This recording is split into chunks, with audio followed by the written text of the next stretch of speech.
Hi everyone, welcome to another mini blog. দিনটা ছিল 28 June, Sunday. অনেকগুলো উইকেন্ডের পর একটা উইকেন্ড আমি পেয়েছি, যেটাতে আমি একটু কোথাও বেরোতে পারছি। এই কারণেই বললাম, কারণ আমার প্রচণ্ড শরীর খারাপ, তো আমি কোথাও যাচ্ছি না বাইরে। আজকেও হয়তো যেতাম না যদি আজকের প্রোগ্রামটা কারোর বাড়িতে না হতো। যাই হোক, যে সকালবেলা এখানে আমি এসেছি চিকুকে খাওয়াতে। সাধারণত ওকে আমরা কেউ খাইয়ে দিই না, তবে আজকে যাই না, ওর মুডটা খুবই অফ ছিল, খুব ক্লান্ত ছিল, মেবি কিছু খাচ্ছিল না, তাই ভাবলাম ওকে একটু খাইয়ে দিই। তারপর আমি ঘরে এসে আবার এই বক্সটা বানানো শুরু করলাম, কারণ আজকে আমার যে ইনভিটেশনটা আছে সেটা হলো আমারই এক বন্ধুর, যার জন্মদিন ছিল 24শে জুন, সেটার সেলিব্রেশন হবে ওর দিদির বাড়িতে। তা আমার মা তার জন্যই কেকটা বানিয়েছে অ্যাজ আ গিফট, আমি ওকে এটা দিচ্ছি। তা আমি এখানে বসেছিলাম ডেকোরেশন করতে, আর সেদিন ছিল মারাত্মক গরম, তো খুব প্রবলেম হচ্ছিল ডেকোরেশন করতে, বাট স্টিল কেকটা দেখতে খানিকটা এরকম হয়েছে।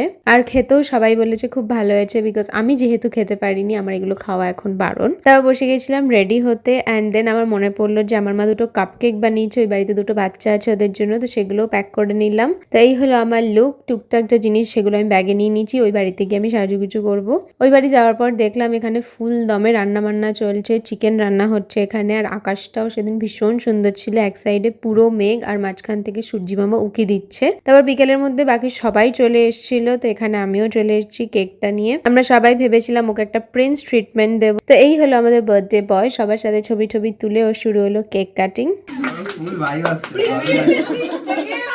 দেন সবাইকে কেক খাওয়ানোর পর আমরা প্রচুর আড্ডা দিয়েছি, দেন চলে গেছিলাম ডিনার করতে। আর আমি যেহেতু বাইরের খাওয়া পুরো বন্ধ করে দিয়েছি, এগুলো সমস্তই ছিল বাড়ির খাবার। স্টিল আমি অনেক তেল মশলা কম খেয়েছি, আর এদের সবার সাথে বসে আড্ডা দিতে দিতে অনেক দিন পর খাওয়া দাওয়া করলাম। তো বার্থডে বয় যতটা না আজকে আনন্দে ছিল, আমি মনে হয় তার থেকে অনেক বেশি আনন্দে ছিলাম, কারণ আমি এতদিন পর কোথাও একটু গেছি, নিজের মতন আনন্দ করেছি, সবার সাথে টাইম স্পেন্ড করেছি। তারপরে আমরা বেরিয়ে গেলাম বাড়ির উদ্দেশ্যে। আর সবাই যেভাবে বাইক রাইড করছিল দেখে মনে হচ্ছিল আমরা দীঘা যাচ্ছি, বাট মনে হলো যে না, বাড়িটাই ফেরা উচিত। তো যাই হোক, তোমাদের সাথে দেখা করছি নেক্সট লাগে। Till then take care, tata.